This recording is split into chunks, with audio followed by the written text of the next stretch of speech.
Hello, and welcome to my channel, or welcome back. In today's video, I'm going to be discussing some of the archetypal imagery and symbols that appeal to me in my art right now. So hopefully this is a little bit interesting, and then at the end maybe I'll get into a bit more about the clown persona. But first let's start with the archetype of the Fool. So I see the Fool as a sort of innocent character of like almost naive, but at the same time it has this like life force energy of like playfulness. So like really returning to that like childlike innocence and like way of seeing the world, of not being so poisoned by like these cynical things that we've picked up in the past, but just like really going into every new situation with this like foolish kind of joy, whimsy, and wonder. And then like the counterpart to that in a little bit of a way, like when it comes to the clown, is like the trickster archetype. And so like maybe this is more like the dark kind of jester, like evil, like DMT machine elves kind of vibe when you're going on the clown thing, as opposed to the Fool, which is like not necessarily in makeup, but they're just kind of like a foolish character, whereas the trickster is really like changing their appearance in order to get something out of a situation.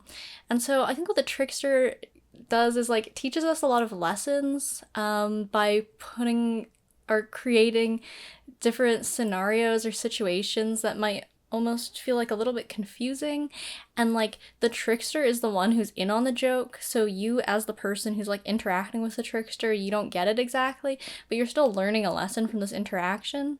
So I feel like I still need to research this archetype a little bit more before I can put it into words exactly, but that's kind of what appeals to me about it. And then the goth, like specifically the goth woman, so I'm thinking of like Death from Sandman or that sort of thing, but also like, I mean, obviously that's not the only example, but that's like an example of a character that is this archetype. And like to me, I think that like what it means to be goth is like really this like memento mori of like that you will die, and like that we're a part of the cycle of death and rebirth. And like specifically with the goth woman, what this appeals to me is like it's like the creative force in a way, because it really reminds us that like we were born from another human body, and like we're part of this biological process in a way.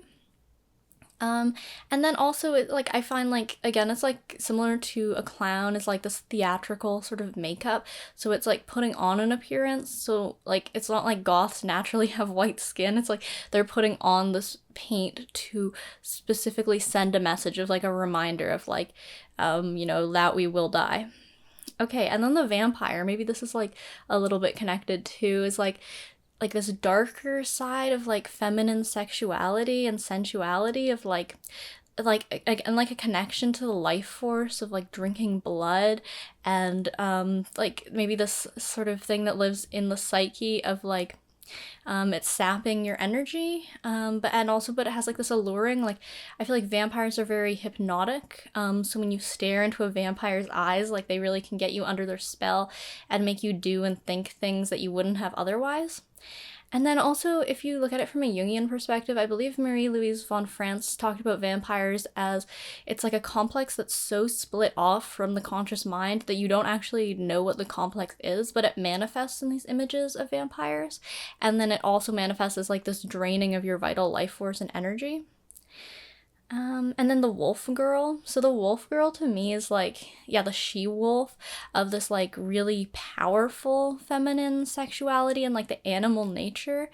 And like to me, a character that really represents this would be like Ari from League of Legends, who's like, I think she's like the Korean fox creature, which I think is different from the Japanese one. I'm not sure exactly, but I drew sketchbooks and sketchbooks full of this character just because it really appeals to me of like, it's like a lone wolf, but it's also like a protector.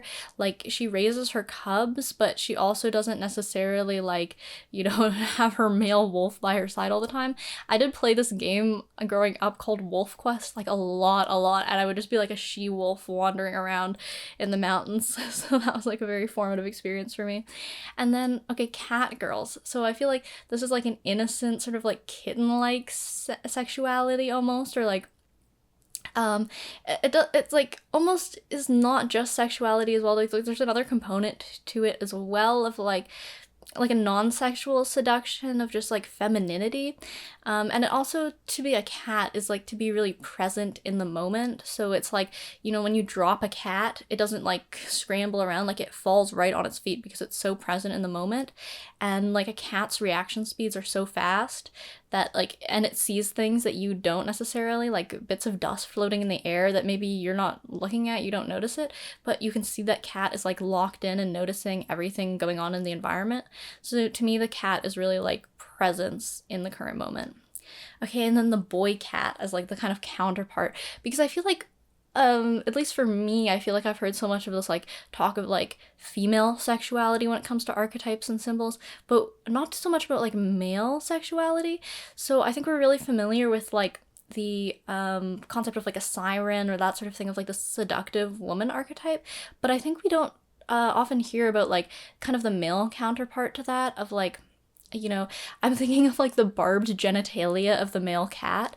And so it's like a similar thing to like how once men get their claws into you, like it can actually, you know, have the similar effect to the hypnotic siren of like specifically, like being grounded in and like barbed into your physical body.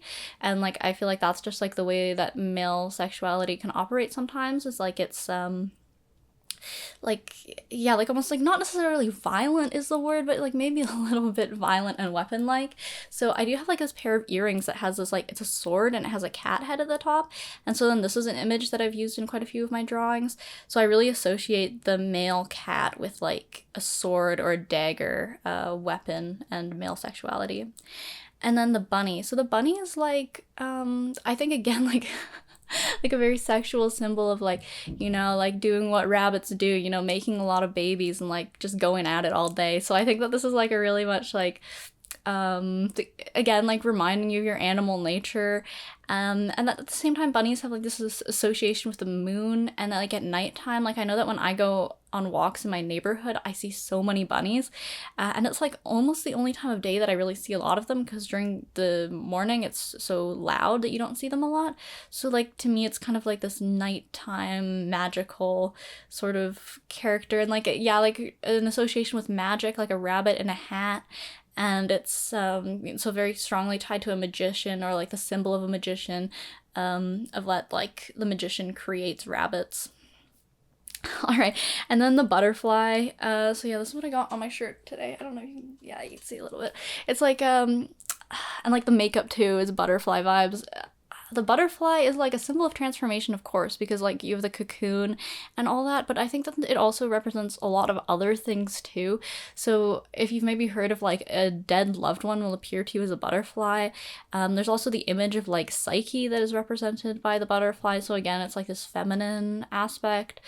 And like a very like mental to me, and like to me I see it as like the two wings of the butterfly like splitting off, so maybe like left brain, right brain, like the mirror images, and like the flapping of the wings of like coming together and separation, and then also like there's like the like monarch, so like, and like the MK Ultra stuff. So like the butterfly is used as like a symbol of like mental programming. Like so again, like this kind of hypnotic image, or like the idea of like just something that can like floating by, and it's like kind of a reminder, like you see them very often, but it's only when you recall their significance that its effect has power. All right, so that's kind of all that I can think of for now. Of course, there's a lot of other symbols appearing in my work that, like, again, like, it's one of those things where it's almost a little difficult to talk about, and that's why I use symbols, because it's like, if I could just say exactly what I was meaning when I make this image, then, like, I wouldn't need to make the image. Like, the image is how I come to understand what's going on in my mind. So I definitely would love to talk about this more and like study like these things that are appearing. And I think that if you're an artist or like a writer or any sort of like person who maybe works in these like archetypal realms, that like if there's certain images that are appearing to you over and over, to not just like think of it as like an aesthetic thing of like, oh, I think bunnies are cool, but to like take this as a message to research more about the mythology and like symbolism behind them, because a lot of these symbols and archetypes, or like all of them really, are like it's going back through all of human psychology of like this is almost like an innate thing in our essence and in our psychology, in our minds. So like humans have been talking about this for thousands of years, so there's just like such a rich well of knowledge for you to pull on for your work and for your personal development by using these as a tool. Okay, so a little bit more onto clowns, of like, why do I dress up like a clown, and like some formative experiences with clowns. I have to be honest, like I would say I never really saw that many clowns growing up. I feel like it was kind of like out, or like it was kind of like a joke thing of like this kind of funny thing of like, oh, a clown at a birthday party, or like a scary clown. But like I never really saw one in real life that I have any strong recollection of.